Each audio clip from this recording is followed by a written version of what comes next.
Sparingly soluble salts equations को किस तरह लिखा जाता है, क्योंकि इन इक्वेशंस की आपको जब आप सॉलिबिलिटी प्रोडक्ट के न्यूमेरिकल्स करते हैं तो उसके अंदर आपको इसकी जरूरत पड़ती है। तो हम सीखेंगे जी कि स्पेरिंगली सॉल्युबल सॉल्ट की इक्वेशन को किस तरह लिखते हैं, आयोनिक इक्वेशन को इसकी किस तरह लिखा जाता है, ये हम सीखने जाएंगे।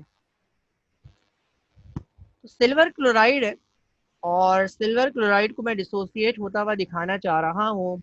तो मैं सिल्वर क्लोराइड को किस तरह से डिसोसिएट होता हुआ दिखाऊंगा जी। तो सबसे पहले तो मुझे इस बात का तयन करना है कि इसमें से कौन कैटाइन है और कौन एनाइन है। तो हमेशा याद रखिएगा जी कि जो आपके पास लेफ्ट हैंड साइड पे होता है वो कैटाइन होता है और जो राइट हैंड साइड पे होता है वो क्या होता है जी, एनाइन होता है। ठीक है जी। अब मैंने इसको लिख दिया जी कि ये सिल्वर पॉजिटिव आइन है और ये क्लोराइड नेगेटिव आइन है। अब दूसरा सवाल ये है जी कि यहाँ पर इसका मैग्नीट्यूड 1 कैसे आया, यानी मैंने इसको 2 पॉजिटिव क्यों नहीं लिखा या मैंने इसको -2 क्यों नहीं लिखा। तो ये बड़ा सिंपल सा जवाब है, यानी जो चार्ज का मैग्नीट्यूड है वो आप वैलेंसी क्रॉसओवर को देख के लिखा जाता है। तो आपने क्या देखा, क्लोराइड के नीचे कोई नंबर नहीं लिखा हुआ और कोई नंबर नहीं लिखा हुआ, इसका मतलब है 1 है। तो इसका मतलब है सिल्वर का जो चार्ज है वो पॉजिटिव 1 है। इसी तरह जब क्लोराइड आयंस का देखा तो सिल्वर के नीचे कुछ नहीं लिखा हुआ, तो इसका मतलब है क्लोराइड आयंस का भी चार्ज क्या है जी, -1 है। इसके हिसाब से मैंने अपनी इक्वेशन को लिखा, किस तरह लिखा जी, सिल्वर क्लोराइड डिसोसिएट होगा। ये जो आपके दोनों डायरेक्शन के अंदर एरो है यानी रिवर्सिबल एरो है, ये इस बात का सबूत है जी कि ये जो सॉल्ट है ये स्पेरिंगली सॉल्युबल है, हाईली सॉल्युबल नहीं है। अगर सिंगल हेडेड एरो होता तो इसका मतलब होता है ये सॉल्ट हाईली सॉल्युबल है। तो स्पेरिंगली सॉल्युबल सॉल्ट के लिए, क्योंकि मैं इक्वेशंस को लिखने जा रहा हूँ, तो हर बार हम डबल हेडेड एरो शो करेंगे। और सिल्वर क्लोराइड डिसोसिएट हो गया सिल्वर पॉजिटिव आइन में और Cl नेगेटिव आइन में। और क्योंकि सिल्वर के भी 1 मोल्स हैं और क्लोराइड के भी 1 मोल्स हैं, तो सिल्वर पॉजिटिव आइंस और क्लोराइड नेगेटिव आइंस के 1 1 मोल्स हैं, जो मैंने मेंशन यहाँ पे नहीं किए। तो ये सिंपल तरीका है जी किसी भी सॉल्ट की इक्वेशन को लिखने का। कुछ और एग्जांपल्स को हम डिस्कस करेंगे। अभी आपके पास है जी सिल्वर ऑक्सिलेट और ये लिखा हुआ है Ag2C2O4। अच्छा, कुछ चीजों को आपको याद रखना पड़ेगा जी। ये जो सिल्वर है ये तो जी आपका कैटाइन है और आप जानते हैं जी, और जो ये 2 है ये 2 सिल्वर के मोल है, यानी सिल्वर की क्वांटिटी ऑक्सिलेट के मुकाबले में दुगनी है। और ये ऑक्सिलेट है, ये अब आपको रेडिकल्स को याद रखना पड़ेगा। जो ऑक्सिलेट है यानी C2O4 ये रेडिकल है आपका, इस पूरे को क्या कहते हैं, ऑक्सिलेट कहते हैं। और ये ऑक्सिलेट क्या है जी, ये एन आइन है। तो आपको पता लग गया कि सिल्वर कैटाइन है और ऑक्सिलेट एनाइंस है। अब इनके चार्जेस क्या हैं, तो चार्जेस सिल्वर का पॉजिटिव मैंने यहाँ पे लिखा है और ऑक्सिलेट का -2 लिखा है। अब कैसे लिखा है इसको देखते हैं जी।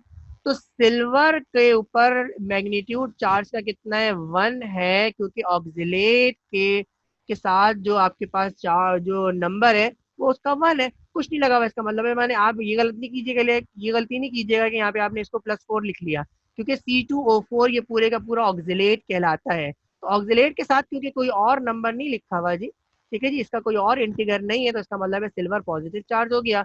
और क्योंकि सिल्वर के नीचे आपको 2 नजर आ रहा है, तो ये नंबर इस बात का सबूत है जी कि ऑक्सिलेट का जो नेगेटिव चार्ज है उसका मैग्नीट्यूड 1 नहीं है बल्कि कितना है जी, 2 है। तो इसको देख के फिर आपने इक्वेशन लिखी और इक्वेशन में आपने क्या लिखा, सिल्वर पे पॉजिटिव चार्ज लिखा और ऑक्सिलेट पे 2 नेगेटिव चार्ज लिखा। और देखें ये जो 2 है मैंने आपको पहले भी बताया था, सिल्वर के कितने मोल्स हैं, ये मोल्स ऑफ सिल्वर को जाहिर कर रहा है। तो सिल्वर के 1 मोल्स नहीं है बल्कि कितने मोल्स है जी, 2 मोल्स है। तो आपने क्या लिखा है, 2 मोल्स ऑफ सिल्वर लिखा है जी। तो ये इस तरह से इस इक्वेशन को लिखने का तरीका है। दो बातों का आपने ख्याल रखना है, एक तो चार्ज आपने सही लिखा हो, और यानी जाहिर सी बात है चार्ज उसके मैग्नीट्यूड के साथ सही लिखा हो। और दूसरी बात का क्या ख्याल रखा हो कि जी आपने मोल सही लिखे हो। तो यहाँ पे सिल्वर के 2 मोल्स हैं और उसका चार्ज +1 है, और ऑक्सिलेट के 1 मोल्स है और उसका चार्ज -2 है। लेड आयोडाइड आपके सामने है। इसमें जो लेड है वो कैटाइन है यानी Pb कैटाइन है, और आयोडीन ये आपका एनाइन बनाएगा। तो ये होता है Pb2 पॉजिटिव I2। तो Pb पे 2 पॉजिटिव चार्ज कैसे आया जी, क्योंकि I के नीचे क्या लिखा हुआ है, 2 लिखा हुआ है। तो इसका मतलब ये है कि ये मैग्नीट्यूड किसका हो गया, लेड के चार्ज का मैग्नीट्यूड हो गया। आयोडीन के नीचे 2 लिखा हुआ है, इसका मतलब है आयोडीन के कितने मोल्स हैं जी, 2 मोल्स है। और आयोडीन पे जो चार्ज आया है वो -1 इसलिए आया है कि लेड के साथ कोई इंटीगर नहीं लिखा हुआ। इस इक्वेशन को डिसोसिएट करके दिखाएंगे तो किस तरह दिखाएंगे जी, लेड पे 2 पॉजिटिव चार्ज है और आयोडीन पे नेगेटिव चार्ज है, और आयोडीन के कुल कितने मोल्स हैं जी, 2 मोल्स है। आगे कुछ और इक्वेशंस को बनाना सीखेंगे। कैडमियम हाइड्रोक्साइड, अगर आप इसको देखें तो इसका मतलब ये है जी कि आपको इससे क्या अंदाजा हो रहा है जी कि कैडमियम कैटाइन है, पॉजिटिव चार्ज, और क्योंकि यहाँ पे 2 लगा हुआ है तो इसका मतलब है कैडमियम पे 2 पॉजिटिव चार्ज होगा। OH के कितने मोल्स हैं, OH के 2 मोल्स हैं, और OH के साथ अगर आप कैडमियम कैडमियम को देखें तो कोई इंटीगर नहीं है, तो OH पे -1 चार्ज होगा। तो हमारे पास जो इक्वेशन बनी है वो भी यही बनी है कि कैडमियम पे 2 पॉजिटिव चार्ज है और OH पे नेगेटिव चार्ज है, और OH के मोल्स कितने हैं जी, 2 मोल्स है। यह सिल्वर क्रोमेट, सिल्वर पे पॉजिटिव चार्ज होगा, क्रोमेट पे नेगेटिव चार्ज होगा, CrO4 पूरे का पूरा क्रोमेट कहलाता है। क्योंकि सिल्वर के नीचे जो इंटीगर है वो 2 लगा हुआ है, इसका मतलब है क्रोमेट -2 होगा, और सिल्वर के यहाँ क्रोमेट के साथ कोई इंटीगर नहीं लगा हुआ, यानी CO4 के साथ मजीद कोई नंबर नहीं लगा हुआ। अगर लगा होता तो ब्रैकेट के साथ लगा होता, तो इसका मतलब है सिल्वर पे पॉजिटिव चार्ज होगा। तो देखिए इक्वेशन क्या बनी है, यही बनी है जी, सिल्वर के 2 मोल्स, क्योंकि ये 2 लिखा हुआ है, 2 मोल्स को जाहिर करते हैं जी। सिल्वर के 2 मोल्स हैं और सिल्वर पे पॉजिटिव चार्ज है, जबकि क्रोमेट के 1 मोल्स है और उस पर 2 नेगेटिव चार्ज है। मैग्नीशियम आयोडाइड, आयोडीन के 2 मोल्स, मैग्नीशियम पे पॉजिटिव चार्ज और यहाँ पे 2 लगा हुआ है इसलिए 2 पॉजिटिव चार्ज, और आयोडीन पे -1 चार्ज। तो मैग्नीशियम पे 2 पॉजिटिव चार्ज आया, आयोडीन के 2 मोल्स, और आयोडीन पे -1 चार्ज।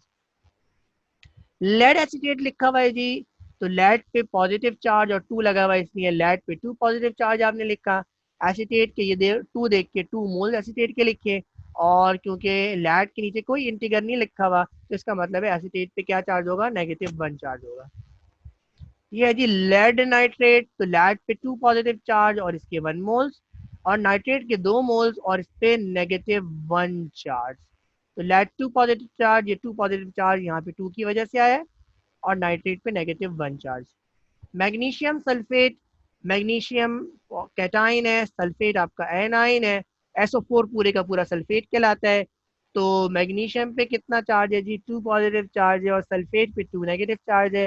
अच्छा ये बात अब आपको यहाँ पे देखिए, वैलेंसी क्रॉसओवर नहीं हुआ, या आप ये कह दीजिए कि वैलेंसी क्रॉसओवर हुआ है लेकिन आपको वाजे नहीं हो रहा, तो कुछ चीज़ें आपको याद भी रखनी पड़ती हैं जी, कि जी सल्फेट -2 होता है और मैग्नीशियम +2 ही होता है, क्योंकि ये अल्कलाइन ग्रुप का मेंबर है, और सल्फेट आपका चार्ज आप जानते हैं। तो असल में यहाँ पे भी 2 आया है और यहाँ पे भी 2 आया है, और जब एक यकसा अगर इंटीगर आए तो ये आपका आपस में क्या हो जाता है जी, कैंसिल हो जाता है। इसलिए यहाँ पर सिर्फ Mg2SO4 नहीं लिखा, बल्कि हमने इसको मोनोमर की फॉर्म में लिखा है MgSO4, तो ये 2 और 2 से क्या हो गया जी, कैंसिल हो गया है। तो ये कुछ स्पेशल केस है जो भी आपको याद रखने पड़ते हैं जी।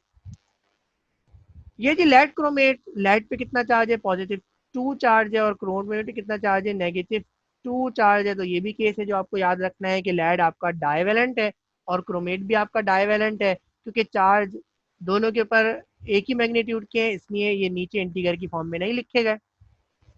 अमोनियम हाइड्रोक्साइड जी, तो अमोनियम पे +1 चार्ज होता है और OH पे -1 चार्ज होता है। कैल्शियम हाइड्रोक्साइड, कैल्शियम के 1 मोल्स हैं, हाइड्रोक्साइड के 2 मोल्स हैं, और 2 का मतलब कैल्शियम पे +2 चार्ज है और OH पे -1 चार्ज है, जिस तरह से आपने देखा calcium 2 positive and 2 OH negative. Hydrogen sulphide, hydrogen पर के 2 मोल्स हैं, पहले तो आपको ये 2 देख के ये पता लग रहा है जी, और हाइड्रोजन पे कौन सा चार्ज है, पॉजिटिव चार्ज है, और इस 2 की वजह से सल्फर पे कितना चार्ज है, -2 चार्ज है। एल्युमिनियम हाइड्रोक्साइड, और यहाँ पे क्योंकि 3 इंटीगर आया है तो इसका मतलब है एल्युमिनियम पे 3 पॉजिटिव चार्ज है, और OH के कितने मोल्स हैं जी, 3 मोल्स हैं, और OH पे कौन सा चार्ज है, नेगेटिव चार्ज है। तो Al3 positive plus 3 OH negative. और ये आपके पास है जी एल्युमिनियम सल्फेट, एल्युमिनियम के 2 मोल्स हैं, सल्फेट के 3 मोल्स हैं, जो आपने लिखा जी एल्युमिनियम के 2 मोल्स लिखे, सल्फेट के 3 मोल्स लिखे। एल्युमिनियम का चार्ज यहाँ पे नजर आ रहा है, जो कितना चार्ज है, 3 पॉजिटिव चार्ज जो मैंने लिखा, और सल्फेट का चार्ज आपको एल्युमिनियम के नीचे नजर आ रहा है, जो कितना है जी, 2 नेगेटिव चार्ज है। तो ये लिखा 2Al3 positive plus 3SO4 2 negative. तो आपने इक्वेशंस को सीखा कि किस तरह इक्वेशंस को ब्रेक करके लिखा जाता है। 2-3 बातों का आपने ख्याल रखना है। एक तो इस बात का ख्याल रखना है जी कि कैटाइन को कैटाइन लिखें और एनाइन को एनाइन लिखें, और उमूमन ज़्यादातर यही होता है जी कि जो लेफ्ट हैंड साइड पे होता है वो आपका कैटाइन होता है, जो राइट हैंड साइड पे होता है वो एनाइन होता है। दूसरी बात जो आपने सही लिखनी है वो आपने इसका मैग्नीट्यूड सही लिखना है। इसके लिए कुछ चीज़ें आप याद भी कर लें जी। इस तरह ये जो चार्जेस हैं इनकी कैटाइंस और एनाइंस को वैलेंसी के हिसाब से आप याद करें। पहली चीज़ तो ये है आपके लिए।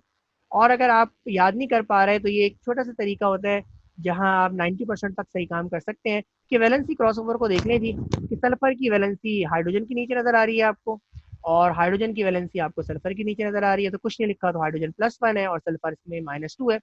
और जो तीसरी चीज आपको लिखनी है वो मोल्स का सही लिखना है जी। तो क्योंकि हाइड्रोजन के नीचे हाइड्रोजन के मोल्स लिखे हुए हैं जो कि 2 है, और सल्फर के नीचे सल्फर के मोल्स लिखे हुए हैं जो कि 1 है, तो उसको देख के आपने लिखा। तो अगर ये तीन चीजें आप सही लिख लें, कैटाइन और नेगेटिव आयन को सही से कलेक्ट कर लें, कैटाइन और एनाइन का चार्ज सही से लिख लें, और तीसरी बात ये जी कि ये जो चार्जेस हैं इनकी मोल्स को सही से लिख लें, तो आप बड़े आराम से इक्वेशन को लिख सकते हैं। और रिवर्सिबल रिएक्शन का मतलब ये है जी इक्वेशन जो लिखी गई है वो स्पायरिंगली सॉल्युबल सॉल्ट्स के लिए लिखी गई है।